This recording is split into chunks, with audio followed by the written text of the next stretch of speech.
You never know what we're going to say. But what does automotive history mean to us? $70,000 economy cars and maybe tick tock, the clock won't stop. Yours, Derek. That's right. We're back. Welcome to No Driving Gloves, the Gloves Off podcast about the automotive hobby. No topic is off limits. No conversation is predictable. Whether it's classic cars, modern day drivers, or the quirks of car culture, we're going to dive in headfirst, unfiltered and unapologetic. You never know what you'll hear or where this ride will take us. Want to join the fun?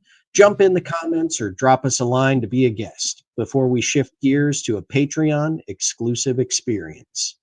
Now, let's hit the road with no driving gloves. Well, guys, I hope you've been having a great week. John, I love the question about what automotive history and kind of what this automotive hobby means to us. Because for some reason, I've been thinking about that a lot lately. And I mean, we've talked in the past on the show, kind of how we've all gotten into this as kids, things like that. But lately, I've been thinking about more so like, why do I do what I do? Like, why do the podcast? Why am I a curator? Why am I a historic vehicle conservator? And it just for me, and I don't know how you guys feel. And I mean, the automobile itself. I mean, it's one of the greatest things to change our world. I mean, you think back over the things that have actually made a major, major impact in society and culture. And I don't know that there's much that can top the automobile. Maybe computers, because we can podcast and share our craziness all over the world. But everything that the automobile to me stands for and how it impacted our world, good and bad, because there's good things and there's bad things about the automobile. It fascinates me, and it kind of drives me crazy when people just kind of, I don't know, push the automobile to the side, right? And don't give it a second thought. I think And treat it like an appliance, because I think it means so much more. I think you're very accurate in your statement that the automobile may be one of the most impactful inventions ever. And I mean, we can go through, gunpowder's up there. It changed the worlds and the political dynamics of how countries are formed. Maybe penicillin. I don't, you said computers, you think cell phones. Yes, they've been very impactful on the world, but have computers and cell phones been as positive as, say, penicillin or automobiles? I mean, there are some negatives that automobiles have created, but they literally opened up the world to everybody. I mean, airfare, yes, gets us from continent to continent, but the automobile allowed us to live our lives beyond 20 miles. And I think that's one of the most impactful things that have ever happened. So I always look at the automobile as a very positive thing. Yes, like you said, there's some negatives, pollution, increased death, but we all die. It's just how, we just gave God another choice on how to kill us.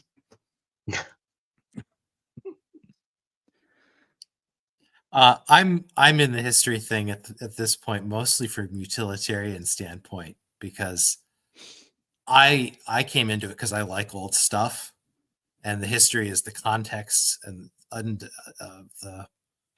the hows and the whys of that stuff. And so I enjoy it greatly, and I definitely appreciate.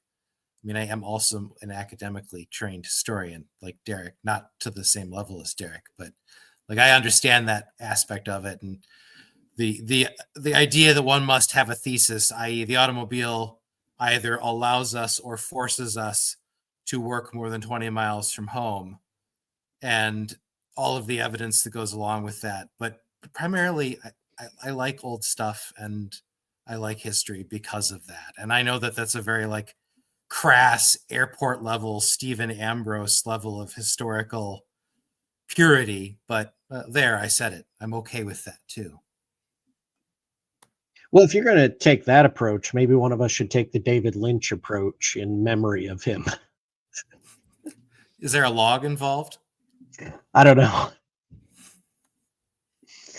No, yeah, and I think you guys are I don't know. I mean, we all approach it from different angles. We all think about it differently, but and I like Dave's approach here of whether it allows us or forces us to work 20 miles from where we live, versus John's approach of it allows us to live our life, our daily life within more than a 20 or 30-mile range, because that was a huge thing back in the day when you could actually court someone, date someone. Sorry for anyone who doesn't understand older terminology of courting. People But used to play basketball to decide who they would marry. Oh, geez. But it's just, I guess, and maybe I've been kind of irritated a little bit lately at people that kind of push things off and don't give credit to where credit is due with something like the automobile. And but again, we all approach it from a different angle, right? And to myself, Dave, John, you guys, I think we approach it kind of from that scholarly history approach, and mixed in with a little car culture. But then I think the cool thing about it is there are so many avenues that you can be involved and car culture is one major way. And going to car shows and owning classic and vintage cars, it's also created a whole world of hobbies and just everything that goes around that. In all three of our cases, family memories of working with our dads on cars, or working with our family on cars, and taking trips places. I mean, I'm sure back in the day you had a ruckus time on the buggy, going to town with your family, but does it compare to that of the road trips in automobiles that we all took as kids? Well, my great grandfather was a cavalryman, so I think I understand a little bit the relationship that people back then had with horses. I think a lot of that has transferred onto the automobile, actually. I mean, you look at James Thurber or whoever E.B. White writing about the Model T nuzzling him like it was looking for an apple in his pocket. Like that's just horse culture superimposed onto the machine age. And I love it. I mean, don't get me wrong, it's endearing. And I do love all of that historic culture that goes with it. And I think that's the thing, is like, there's no culture around, other than the literal, around penicillin, right? Or around like mechanical refrigeration. I mean, these are life-changing, world-changing inventions that they just, I mean, even though the refrigerator is a consumer item, like, people don't romanticize it. People don't be like, oh man, you remember that Calvinator we had when we were kids? They don't make them like that. I mean, they might in passing, but you don't go to refrigeration shows and like, look how cold my Jello is in this 52 Calvinator. And gunpowder comes close, I think, but that's got like major political connotation. I mean, not that automobiles don't, but like they're purer in the sense that men, women, children, everyone is permitted to like automobiles without feeling like you're a dangerous person for the most part. I don't know about you, Dave, but I am going to a refrigeration show, and we are going to talk about our Jello and the shape of our ice cubes. But no, that seems very niche, but cool. I want to hear more about it. Exactly. I mean, I'm sure if you went out there and got onto Apple Podcasts, we would have a podcast about refrigeration and refrigerators. And I can't tell you, what are we, 16 days into the year, I've probably had 2 discussions about how long refrigerators used to last and the disposable economy and avocado green. So, but it's not as, I mean, you got to admit, it's not as widespread as car culture. Like everybody has a fridge, pretty much everybody has a car, but still the emotional connection to fridges is not there for most people. well, And that's why I bring it up, is like washing machines is the example. Like you've seen the parody video where the guy's like enthusing about a washing machine. And it's like, this is what car people sound like to non-car people. Well, it's very true. And I don't understand the non-car people thing. There's people that, like Derek says, that treat our cars like appliances. And I've said for years, everybody should, drive a white Accord or a white Camry. And ironically, there's a white Camry in the garage, but they have become appliances. But people don't in the same way, people don't horses name their were toasters. disposable. I mean, to an animal cruelty person, like the demise of the equestrian worker is a good thing, because those horses did not live glamorous or good lives for the most part. I mean, the equestrian version of the garbage truck, well, that's not fair, but like the equestrian version of the secondhand car that somebody like is enjoying beating to death, that was a real animal 120 years ago. So it's just like you have people that don't see horses as a thing to care about. There are people who are definitely not going to put that on a machine as well. But I still think culturally, especially in America, because of what the automobile has given us, that flexibility, people they've really imprinted on it in a way they don't other machines. Well, that's like I was saying, is non-car people there's still a lot of people that name their cars. They don't have a passion for cars, but they have a passion no matter what that is in their garage or parked out front of their apartment or whatever. I don't name cars, and I'm a car guy. I think we've had that conversation. I believe both of you guys name your cars. But I know a lot of people that don't identify as car people, but they have Betty or what, I can't think of random names. Or Blanche or Bessie, Elsie. Jack, those are Jack or Diane or whatever. Little Diddy. I learned something that sucking down chili dogs outside the Tasty Freeze. That chili dog was actually, and you're New England. Maybe I don't know. Maybe it's a Midwest thing. Come to think of it, that a chili dog was like a slushy or something. It wasn't actually a chili dog. It's something they referred to. Are you saying it was an innuendo? No, I'm saying it wasn't an innuendo. It was actually slang for a slushy or something at the Tasty Freeze in the Midwest. I don't know. I don't remember. We're all from the Midwest, and none of us know. Yeah. Yes, but we're not of John Mellencamp, John Cougar Mellencamp's era. That's true. Yeah, but we're all still historically inclined, and I'm even kind of up on drive-in culture, and I don't think so. Out here, you get them called Michigan dogs. What we would call a Coney Island in Michigan, they call the Michigan dog out here, which is always strange. And they also cut their hot dog buns wrong. And it drives me crazy, because it'll be shelf after shelf of what are essentially a lobster roll buns that are and it's like, curse you, Howard Johnson, I don't want these.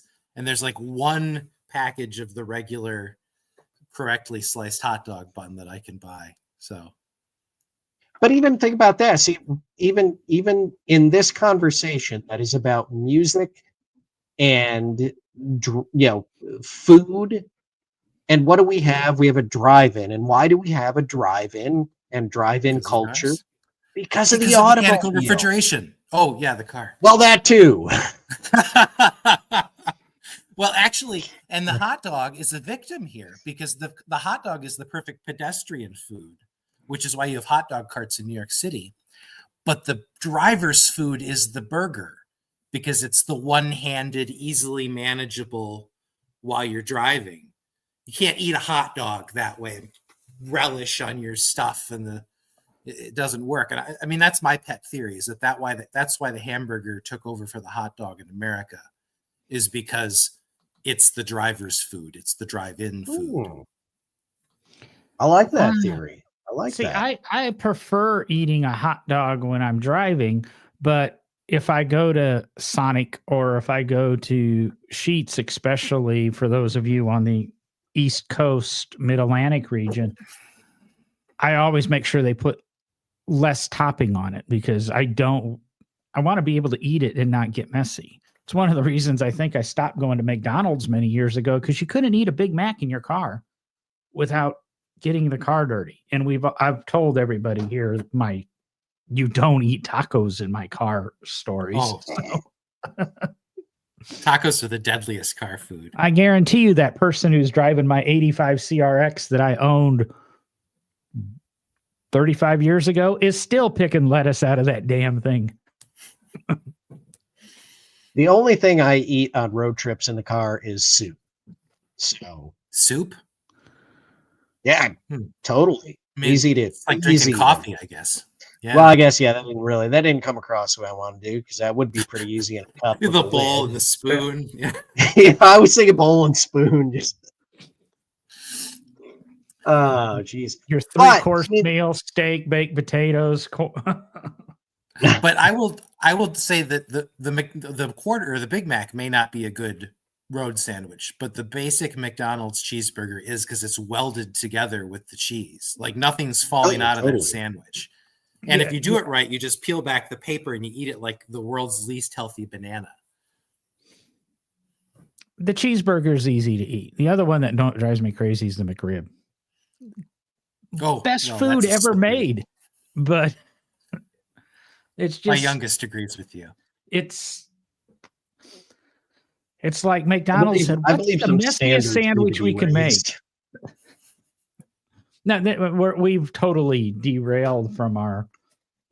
But we haven't. We're still talking. But it's all automotive culture. Yeah, true. Yeah. And that's the point of it. Is the reason I bring it up is because people should not push it off to the side, because literally everything we do when we're in our car is primarily because of the automobile. The way America has been built since basically post World War I has been automotive centric. Everything has been developed to accommodate for American citizens in their automobiles. I mean, you think about it, go to Europe, go to, Paris, or let's go to any small village in Europe, in France, in Spain, anywhere like that. You're not driving an American car through those streets, because they were built for walking and horse and carriage. I mean, especially in America, the automobile is just, it is so pivotal and important. And to me, it's disappointing to see people push it off, because it's also seeing a generation of people that are not getting driver's licenses. They don't want to do anything with the car, and that's, I guess, most of those people live in the city and they have mass transportation. But again, that's a type of automotive vehicle in most cases, mass transportation. So you're still focused on the automotive world. But, and I mean, you think about it, like, John, you mentioned at the beginning, TikTok is going bye-bye. And automotive culture, there's a whole culture of automotive interest on social media. There are multiple groups and Facebook, Instagram. I mean, Cars of Instagram, that's a hashtag. There are so many things that the automobile and our passion for it impacts. And I mean, is TikTok going away, going to impact any of that? I don't know. What do you guys think? Well, I was going to say, Rivian just in their latest update put YouTube in their cars. if TikTok stays, will TikTok become part of these infotainment systems? I mean, the ideal infotainment system's just as capable as anything you can get in your home, right? I mean, I would be satisfied most cases with satellite radio because I don't really watch video much, even when I'm not moving. But Well, I definitely think you can see it with kids on road trips. the idea, the Rivian, is I think entertain you while it's charging. But which TikTok would which probably is better than freezing with holding the gas pump. So yeah, TikTok would probably lean better while you're charging because these vehicles are charging faster and faster, and you really don't want to sit down and watch a 45-minute YouTube video, but 6 or 7, TikToks with, little dancing and whatever we do. I don't have TikTok. I actually have an exclusive Android tablet I bought to maybe do TikTok, and well, I guess I did set up a No Driving Gloves TikTok channel, but I don't think I ever posted anything to it. That's about as far as I got. Because thank you for not posting.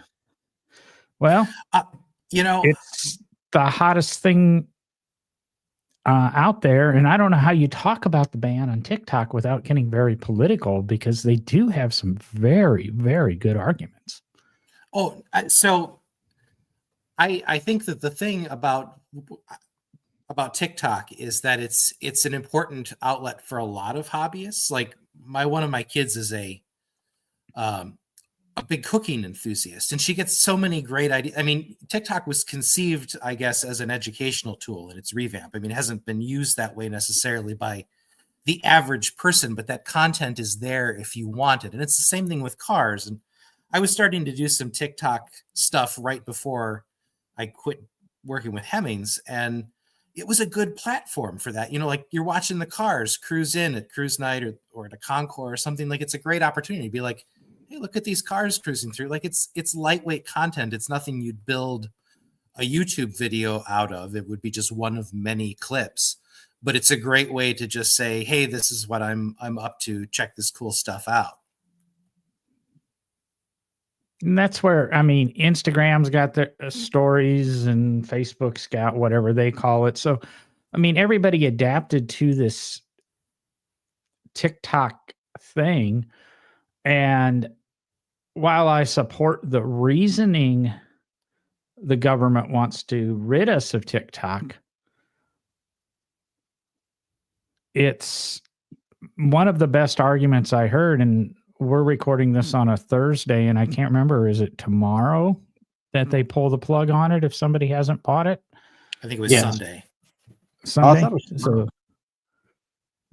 I can't see them doing it on a Sunday, but it's January 17th to January 19th, we'll say 2025. We may lose TikTok in this country, except for the Department of the Interior. I heard a really interesting argument, and they've actually written where the Department of Interior, a disapproving cat says the 19th. But TikTok, one of the biggest argument they have is is it wrong for them to build a platform to promote their propaganda? And the funny thing is that a lot of my kids say that everybody's moving to some platform called Red Book, which is named after Chairman Mao's Little Red Book. So if that's the plan, it's kind of backfiring on them. You're moving these kids away from Red China. Yeah, you're moving from one Chinese company to another, and the other alternative is Lemonade, which, guess what, is owned by the same company that TikTok's owned by. So you're never gonna beat it. I do why understand. Do American billionaires, why are they better than the Chinese communists really at this point? Like, do I trust them anymore? Like, unless the federal government's going to step in and have Fed talk, I'm not looking for a good experience. You've got to just be a savvy user in this day and age. Nobody's protecting you. There are cynical motives here, I have no doubt, and a lot of it's about who can make money and how much superior TikTok's algorithm is versus its competitors at Meta et al. Well, I think the biggest example I hear why we want to rid ourselves of TikTok is because it's 120 or 140 million Americans are on TikTok. And if the Chinese government decides to start doing false information that they launched a nuclear attack or the US is attacking them or this is, this pandemic has started, they can drop these little bits, whether or not it's true or false. And unfortunately, a lot of the TikTok users, and hey, no driving gloves, are drones. They just, the TikTok said it, this has got to be true. And that's what they're afraid of. But TikTok spent the money. They built the platform. They built the algorithm, or ByteDance is the company that owns them. And it's no different than our favorite car space dude who lost a rocket today buying Twitter now, or X, formerly known as Twitter, which I guess is the official name of the thing now, because every time they say it, it's X, formerly known as Twitter. Why don't they call it Stellantis, formerly known as Chrysler? But there's nothing to say that we couldn't start our own thing. And if we built the best algorithm and built the best everything, and we wanted to promote our propaganda of the superior gasoline powered automobile, and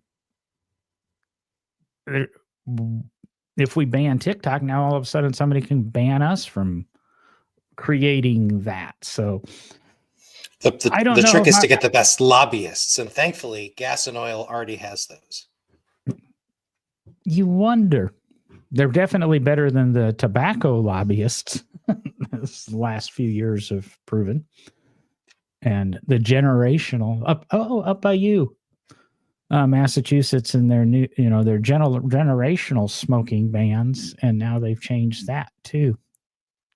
So I have heard nothing about that. I could walk to Massachusetts from here, but since I don't smoke, I guess I hadn't realized. Yeah, well, in 22, I believe it was, they passed the law where if you're born after 2003, I think's the year, you cannot smoke. Doesn't matter if you're 21, doesn't matter if you're 48, it doesn't matter if the year's 2072, you cannot buy a cigarette or cigar or pipe tobacco in Massachusetts.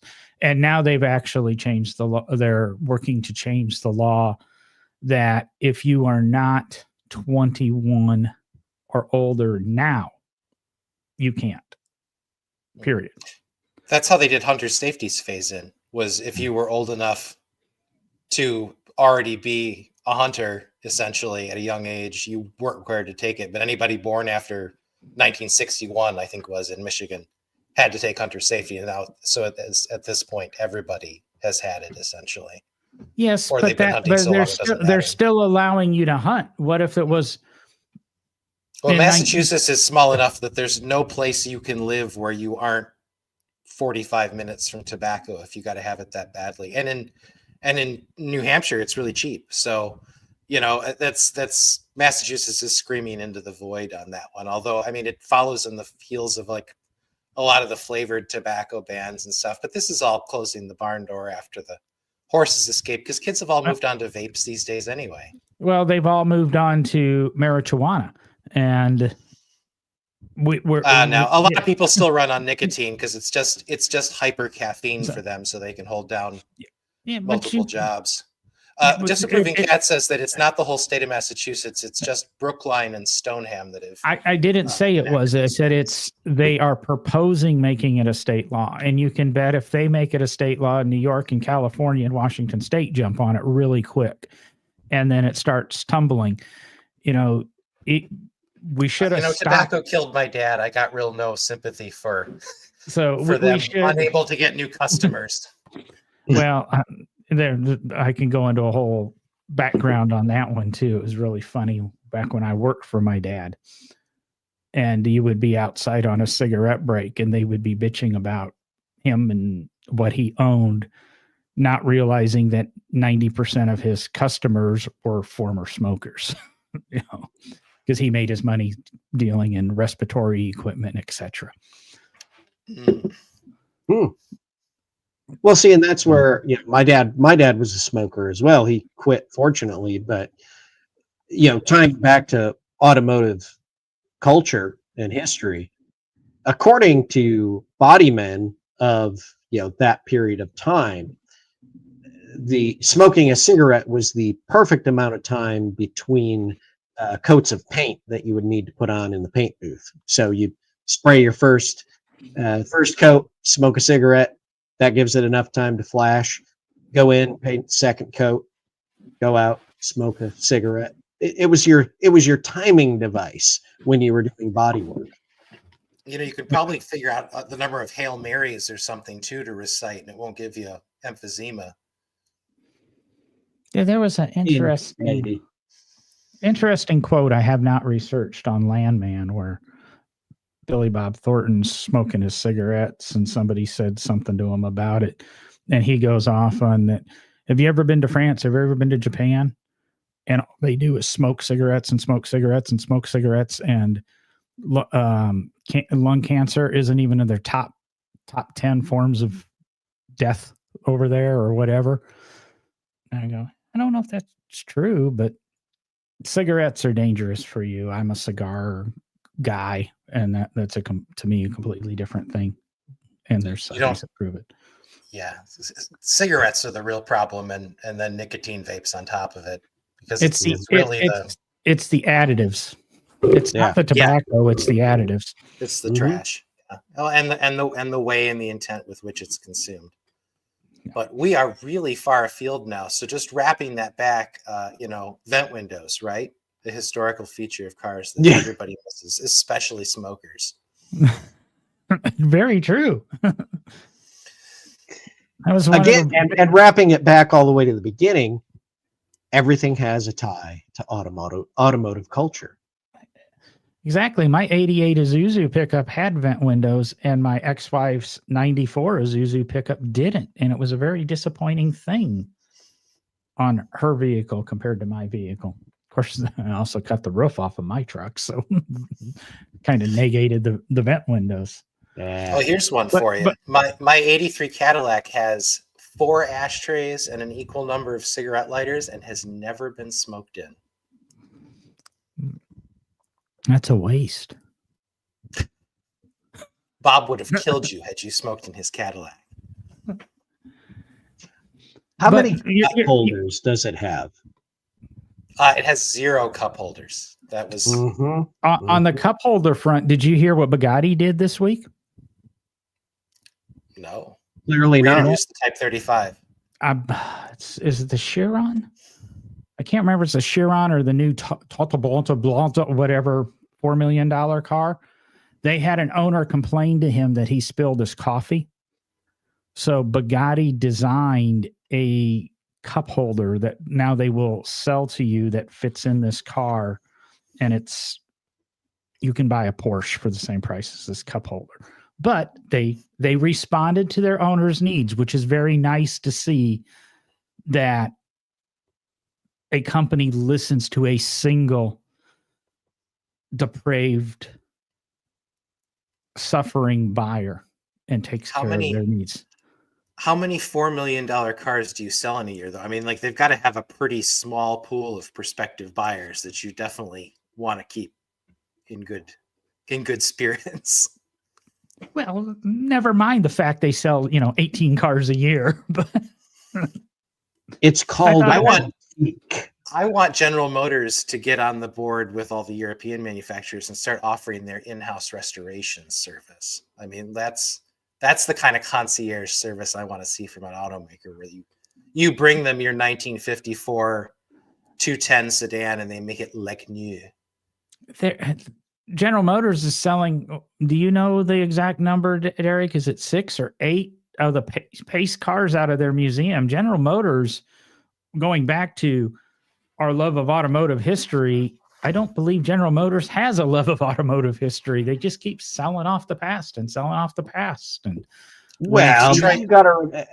I'm gonna jump in there, because you can say that, but you also have to understand that the General Motors Heritage Collection probably consists of somewhere between at least 500 to 600 cars.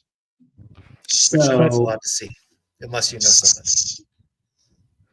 yeah, but I But know people. That's So, that's a small car collection in the world of car collectors. General Motors should be able to afford to maintain 500 cars that aren't displayed. but also this, but okay, so now we have to get into museum theory because that we don't know the answers, but these could be duplicates that they have, so they're getting rid of them because in a museum collection and truly in a private collection, you should try not to have duplicates unless your thing is one specific type of car. But there's a lot of reasons that they get rid of some of the cars out of the collection. Unfortunately, back in 2008, was it the Barrett Jackson auction where they'd gone through the bankruptcy and had to select some cars to go. They still didn't select the most historically significant vehicles. They selected the second tier, third tier cars that really didn't make an impact in the story that the Heritage Center is trying to tell. You know what would have been an interesting happening is if GM would have went bankrupt just a couple of years earlier and sold those cars, and some of those cars then got turned into cash for clunkers. Oh, Could have. Which we've now referred back to some of these legendary cars, and I've referred back to having my truck in that in the 80s and 90s. I want to definitely touch on what the hell's happening at Mecum this week. I know one of their guys that I met a few times has suddenly passed away, which I was really sad to hear about. They've always been a good crew to me. Mecum is always, I guess I can't say always. At one time, I didn't think of Mecum as a high-end company, but Dana's definitely got it to that point. Well, they've got something for everybody at their sales, which is what I always liked. I'm in the lower end of the market, and so it was nice to walk around and be like, "Yeah, that's really cool," but this is something I feel like I could actually bid on. Yeah, but that's what is the lower end of the market. As I was saying to Derek at the beginning of the show, they auctioned a 20,000-mile 82 Corvette, a red, blah, blah, blah, automatic transmission. And the thing sold for $22,000 or so. But on the flip side, like 4 or 5 pictures later in the, or 4 or 5 lots later in the auction, they sold an 85 Dodge pickup. Very nice condition, 85,000 miles for almost $26,000. Holy in what world? Rich Gen Xers, man. Yeah. In what world is a pickup truck worth more than a Corvette? I mean, at least they both were red, and then we talked briefly before the show about 10 or 15 years ago, I was bidding on a 76 Chevette Woody, 2-door, one of the first 500 Chevettes made, one of 150 Woody editions. And yes, the Woody edition was vinyl stickers on the side. And I got out of the bidding either at $4,000 or $6,000. I can't quite remember which. Because I go, no Chevette is ever going to be worth that. And just like no Ferrari GTO is ever going to be worth more than $8,000. And then they sell a 87 Chevette with 47 miles this week for $30,000. Now, granted, where the hell else are you going to find one? But are we really in a world of $30,000 Chevettes and the 3 CRXs that have run through that auction? And I keep saying, boy, I screwed up. I should have bought a CRX 2 or 3 years ago when I said I should have bought a CRX, because the CRX, the cheapest one I've seen sell there is $15,000, and they set a world record at 71,000. I feel like with these results, the first thing you got to do is you got to dial back several years of inflation from your reference point. So like a $20,000 car in 2025 is, an $8,000 car in 2015. So, I don't know that these prices are really out of line with kind of the general craziness of prices generally, but there's definitely an enthusiasm out there for Okay, let me check. these You may, immediate post-malaise kind of machines. Yeah, well, John, I know you're going to run the numbers, I'm sure, because that's what you like to do. But I think the other, or at least what I take from this, is a bit of what Dave said, jokingly, about those, Gen Xers with their money. But I think what it comes down to is that when we really look at the automotive collecting world, the cars that are hot to buy and that people they're investing in because they're putting their money into it, banking on it becoming more valuable, and the prices are so high on some of those cars, they've become unobtainable to the majority of us. Chevettes, pickup trucks, things like this, those are the cars that, yes, our generation and younger, as Dave was saying at Mecum, you can walk around and you can think, hey, I might actually be able to afford that, versus the 71 CUDA they're selling, which I'm never going to touch. And what happens is what happens when any auction's going on. You get 2 or 3 younger people that say, oh, I could bid on that. And a bidding war starts, and you get a Chevette that goes for $30,000 because, I mean, in some cases, that's affordable to people. But it's not the 100, 160, 290 $1 million car that they would really want. So I think we also have to look at the fact that so many cars within the last, say, 20 to 30 years have been priced out of so many people's pocket that we are going to start seeing these, I mean, for probably what all of us called shit boxes, are going to start selling for more money because it's what's left in the market. I remember growing up as a kid, and, I mean, when I was 10, 12, 15 years old, I was saying to my dad, we should go buy up 4-door sedans from the 60s and 70s, because at some point, all of the 2-doors are going to be bought up. They're going to start selling for higher and higher prices, and people are going to get into a point of wanting the 4-door sedans. Well, he didn't listen to me, and we didn't do that. And 4-door sedans became a hot thing within the last, I don't know, I'd say 10, 12 years. That, again, so many of the 2-door muscle cars, the 2-door sedan, all of those, they're the cool version of the car, so everybody wants them. Well, those that can't afford to pay the higher prices are going to go to the 4-doors that have the same styling. They're just longer and have a little bit, of break in the styling because of the extra doors. But I really think that's what we're seeing. We are seeing the younger generation that is priced out of the cool cars, in air quotes, and they're starting to buy up the more malaise and shitbox cars of their youth, because, again, it's still their youth, but they want to get involved.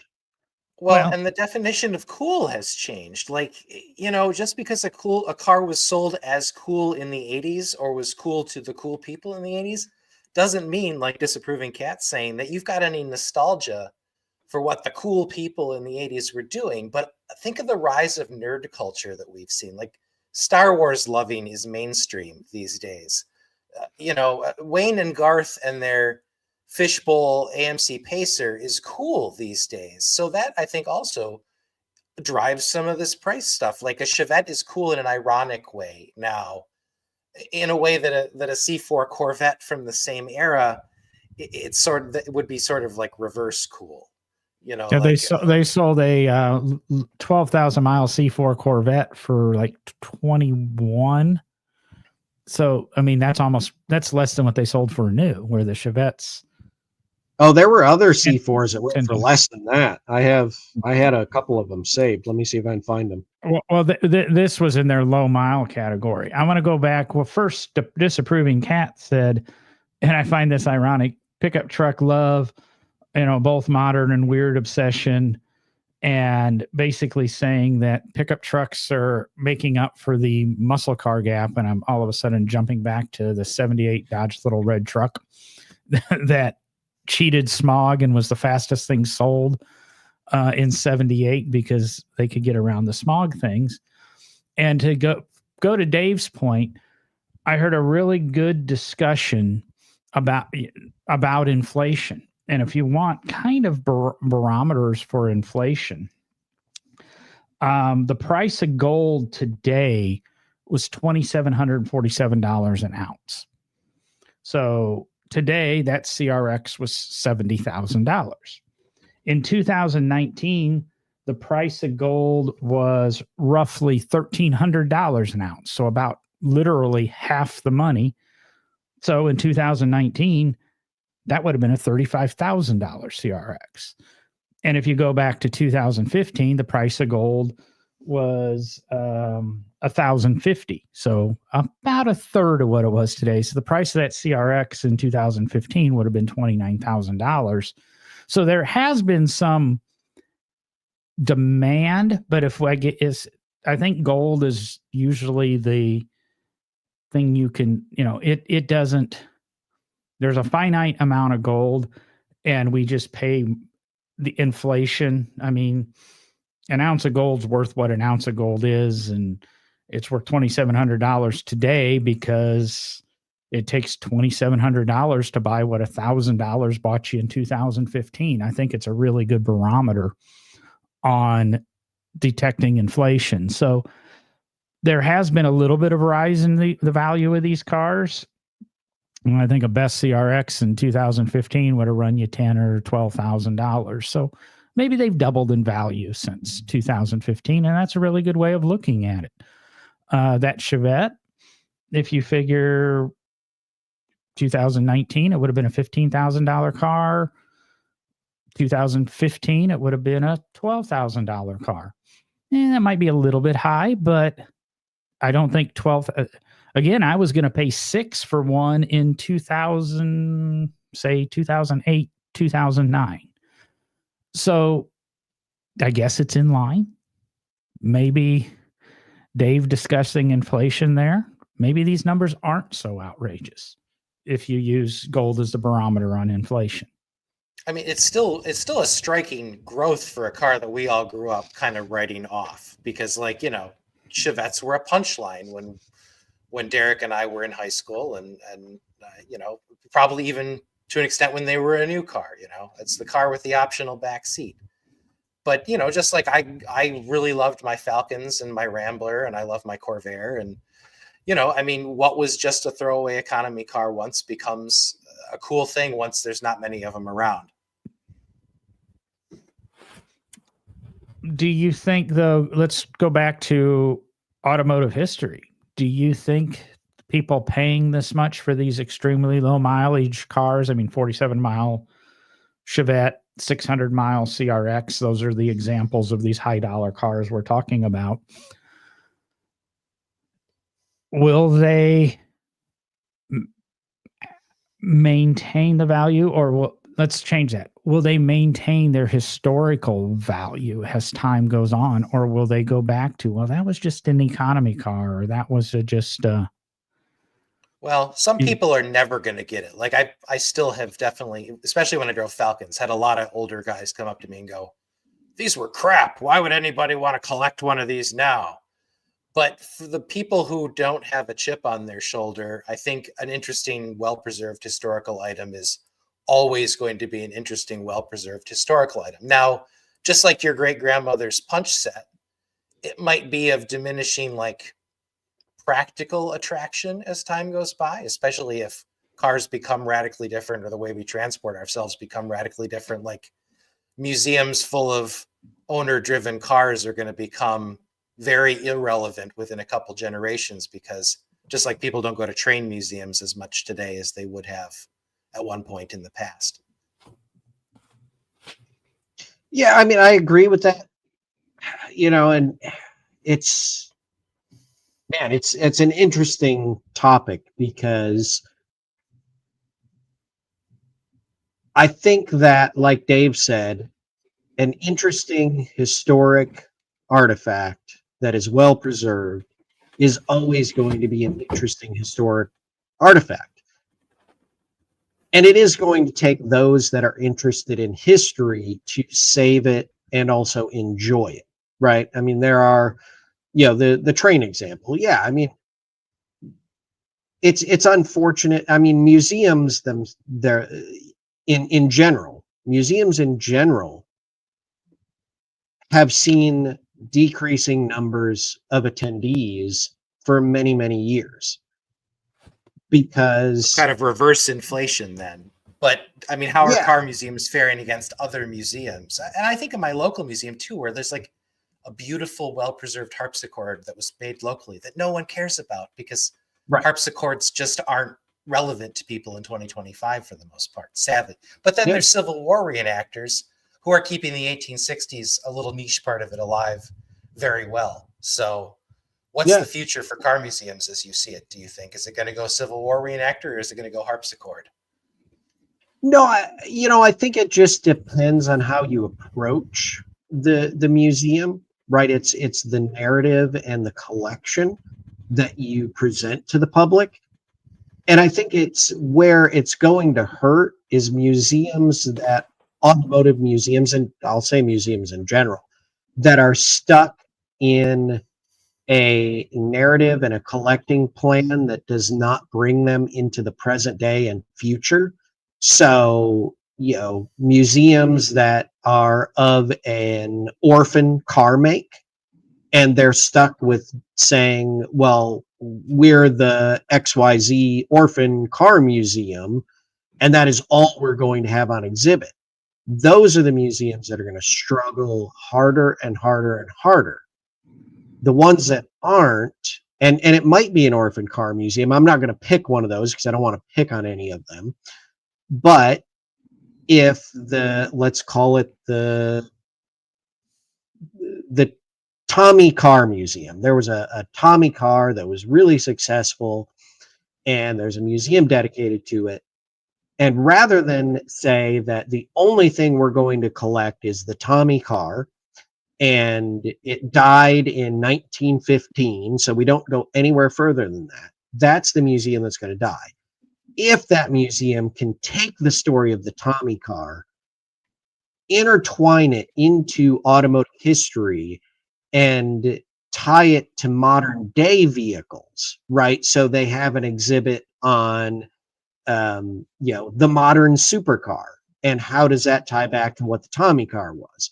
They draw in the younger generations who see the cars they want to see and learn about the Tommy car that was built in their hometown or whatever it is, the harpsichord at your local history museum. Okay, well, what if they had an exhibit on some pop culture music icon that talked about music and how it has changed over history, and that harpsichord was part of that exhibit? Well, now that harpsichord gets more attention because it's in a relevant to today exhibit.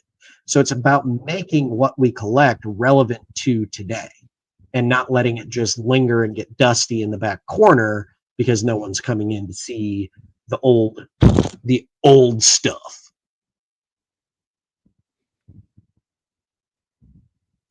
Now, I'm curious how you square that with, say, Civil War reenactors. Not that Civil War museums are necessarily a good comparison to Civil War reenactors, but I would say, like, for that sort of living history thing, I mean, they're doing it to the exclusion of connection to the present day, probably at least half consciously. Is there a place for automotive culture, do you think, to persist in that way? Well, I think any of the hill climbs that exist today are like that, right? They're of that ilk because they are something that occurred at one time, and they were eventually stopped. Most of them stopped running and then were brought back and they do a historic, classes as well as modern classes of hill climbs. Mount Washington up by you, very well known. So I think that you think of Old Car Festival at Greenfield Village. That's only allowed cars to go up to 1932. So it's essentially a reenactment of a turn of the century village that has a bunch of cars driving around it. Very similar to a Civil War reenactment. And really, to me, that's about the, that's the educational programming part, right? That's what that is. Reenactments, events that either recreate or carry on a tradition. It's educational because people come and witness it and they learn from it. They, that's what makes that relevant, is that it is the first person educational aspect of something occurring, so you can witness it. The visceral part of the artifact, right? Being able to hear the Civil War cannons and gunfire going off, understanding what did it sound like to these soldiers fighting. Going to Old Car Festival, the visceral experience of a Stanley Steamer mountain wagon going by, chugging along and, blowing steam out the back, versus a race car from 1906 blasting by with its massive internal combustion engine, blowing flames out the short exhaust stacks coming out the hood. You get the experience of being there firsthand. The museum is learning about something in a static position most of the time. And, I mean, you go back to the harpsichord, it'd be really cool to hear that thing playing. But that's kind of my take on that. Does that make sense to you? It does. And the last part that you said, it struck me today that I just on the radio yesterday, I think, heard museums, someone pointed out the function of museums as archives and research institutions as well, which is, I think, a thing people don't think about. They think of them as tourist attractions and a place for you to go to look at stuff. But preserving that stuff is important because academics need access to it, right, as well. And Mhm.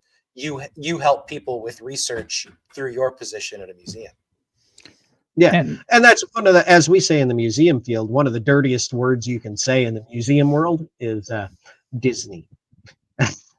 The Disney effect is terrible because it has created people thinking that, well, everything's just got to be a tourist attraction if I want to go there.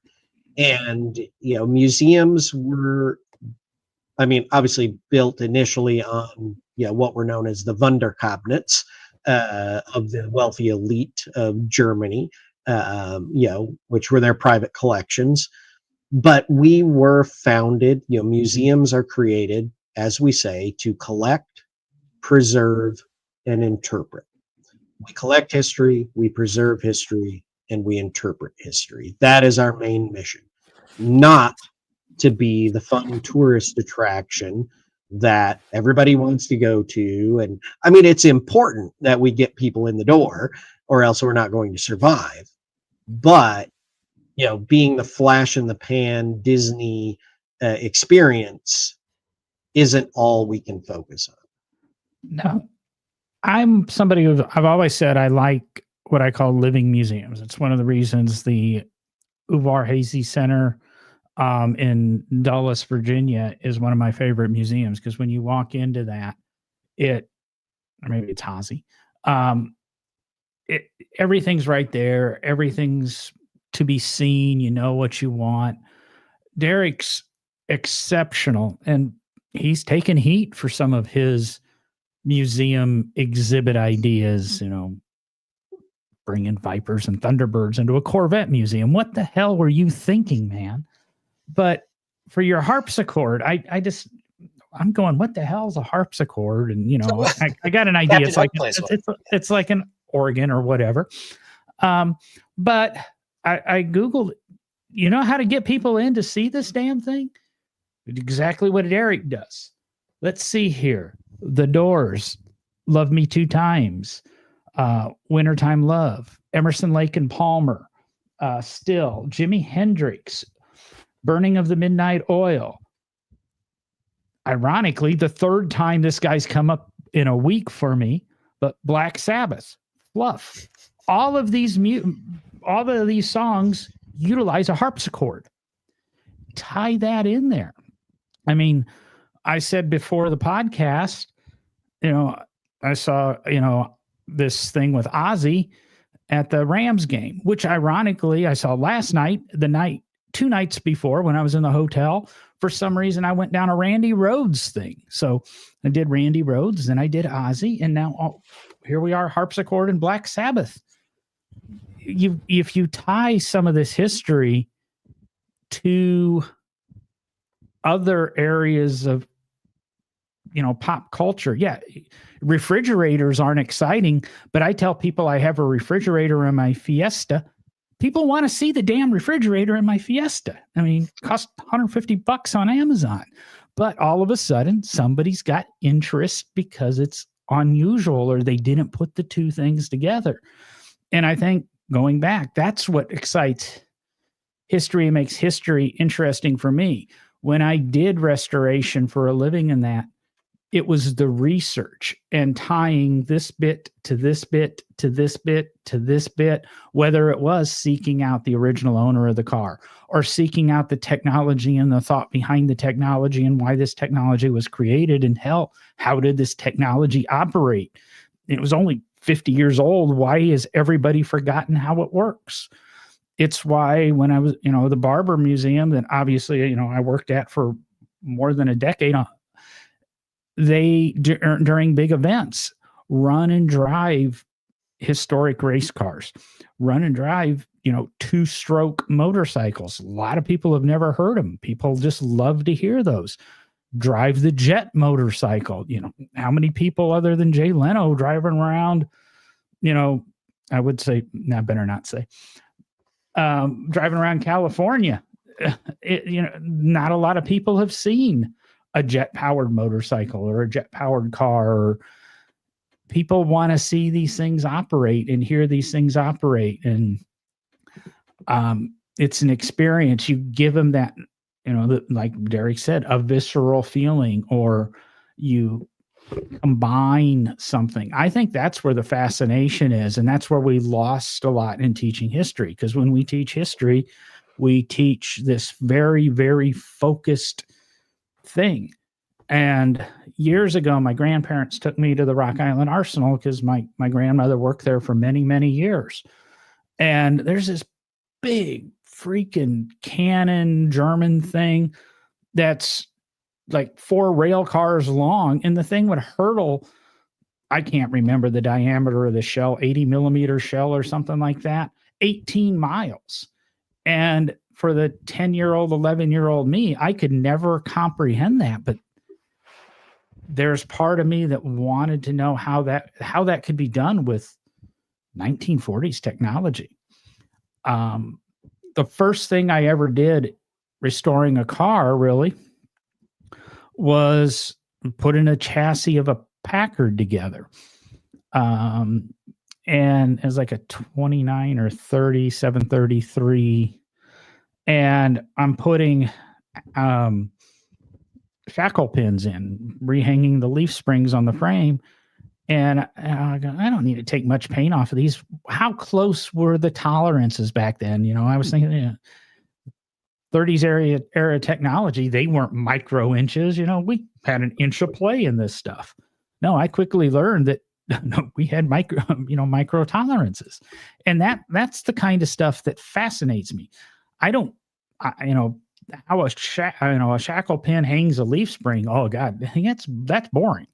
But the fact that the tolerance and that, I go, oh, well, that's interesting. And then it makes me go farther back down the road and, in micrometers and all of that, trying to figure out, when did we get so accurate with our measurements, and when did tolerances begin to tighten and tighten and tighten and weren't exactly, a wooden shackle pin and holding a covered wagon together. I need to come up here and visit the the American Museum of Precision in the Connecticut Valley, where all that was born. Oh, I've heard about that place. I got to get there. When you come up, let me know because I want to go too. No driving left road trip. I just Yeah. all of a sudden see the Museum of Precision, the hours 8:07 and 38 seconds to 4:38 and 29 seconds. But I'm going to go back to something, and because I think I have thought of the perfect modern um, example. I don't know if that's the right word I'm looking for, but I'm sure both of you and some of our listeners probably saw this when it happened. No commentary on the person or the situation that happened, but the perfect example of this is when the National Archives invited Lizzo to play Jefferson's glass flute. No one cared about the glass flute. No one probably even really knew it existed, other than musical, historians, people. But when you put Lizzo, one of the biggest pop stars, in the mix and have her play that instrument because she is a classically trained flautist, it brought national and international attention to the instrument. It's just like, go ahead. Oh, I was just gonna say, arguably, I mean, that's what Jay Leno does every day. I mean, he's known as a car guy now, but like, think about how many people who just liked Leno that probably tuned into his show and were like, "Oh, these old cars are pretty cool." Yeah, and was going to be the next thing I was going to say is. Oh, I'm sorry, I stole your thunder. No. But it's like any time Leno visits a automotive museum, especially a small one that doesn't get a lot of PR, they blast it all over social media because you've got a big name. You tag him, and then all of his followers see it, and now your museum. Well, Leno went there, so it must be pretty cool. Let's go. Well, I'm very familiar with that effect because there was this newspaper article back in 1996 where this man named Jay Leno did a $1 million endowment to a little place called McPherson College. And that's where I learned about McPherson College. And I immediately applied to McPherson College within days of reading that article. And I think it was in December. And I was visiting McPherson College a few weeks later, or maybe a few months later, and trying to decide, do I finish up a degree where I was going to college? And then I could have either been, like I said, the last person in the class of 1999 or the first class of the class of 2000, first person in the class of 2000. And that was before social media or anything, but it was promoted. It brought me into that fold, and look at where McPherson is today. They took, was it second place at Pebble Beach with the car they restored this year? Wow. Maybe third, and that's 25 years later or something. But when I started there, that program was questionable whether or not it would go on. And now it funds the college. There's $100 million endowment now or something. Somebody donated, Ferrari Daytona was donated there within the last few years. There's lots of money that program's brought in because of one guy drawing attention and more collectors. And how many, when I was going, they were graduating 20 people a year. Now they're graduating 40 or 60 people a year. How many people has that added? They've added 1,500 people to the, restoration hobby. And some of these people are museum curators, run math, one of them runs the Classic Center for Mercedes-Benz in California. They have very influential positions in the automotive hobby, and those people are expanding to others. So like Derek said, just that little bit. And like, Dave brought up, just that one person at the right time brings, the knowledge or makes somebody aware of something. And what's the trickle down effect? I created a lot of problems at McPherson and I was thanked for something I did because certain people couldn't figure out how to do in 5 years what I accomplished in 1 year. It didn't exactly earn me a lot of friends with certain people, but because they could get this done in 1 year as opposed to the 5 years, that accelerated the program there. So you can go that little newspaper article to me jumping on it, to me being the pain in the ass that I am to everybody, present company included. It Agreed. Who knows? If I didn't go there, who knows where the program would be? Probably much farther along. But guys, I have bad news. In 4 minutes, I turn back into a pumpkin. Oh, That sounds That fun. means- Can we yeah. watch? No. well, It's you a have secret that process. fashionable scarf and coat and hat. Maybe you wouldn't have to wear that if you didn't wear the glass slippers. They conduct so much cold. I got to keep the rest of myself warm. Yes, we always forget Dave is an hour ahead of us, and we're he Approaching he's talking to- 11:15 p.m. Eastern time. It's a generic great time of time. the day. Yes, I'll still be up past that hour, but Yeah. Well, I think it was a Cat great wants to know how cold conversation. it is in my garage. Dave's checking his It's 52 degrees. Or do you have one of those Supposedly. little It's warm. floaty thermometer things? No, or do you actually, I have a Valvoline one in the corner. I knew Nice. we had to have something. Well, we talked about a lot tonight. Just some people off tonight, maybe. I don't actually think so. I think we had a lot really constructive. But we threw out some ideas to go see the harpsichord near Dave. We might go visit the Museum of Precision Instruments if we can figure out exactly when they're open. Don't check us out on TikTok because it probably won't be there in 3 days. And $30,000 Chevettes aren't as expensive as we thought they were. Anything else? I think I summed up the show there. No, that sounds good. Good Yeah, night, guys. we did math tonight. Did So lots of much. math tonight. I like math. Math's fun. All right. Well, I think with that, I'm going to say goodnight and just remind everybody to make sure you find us on social medias and YouTube and give us a like and follow. And, if you want to buy us a coffee and share the show. Just tell a friend about us. So get off your ass. We'll burn some gas because we is out.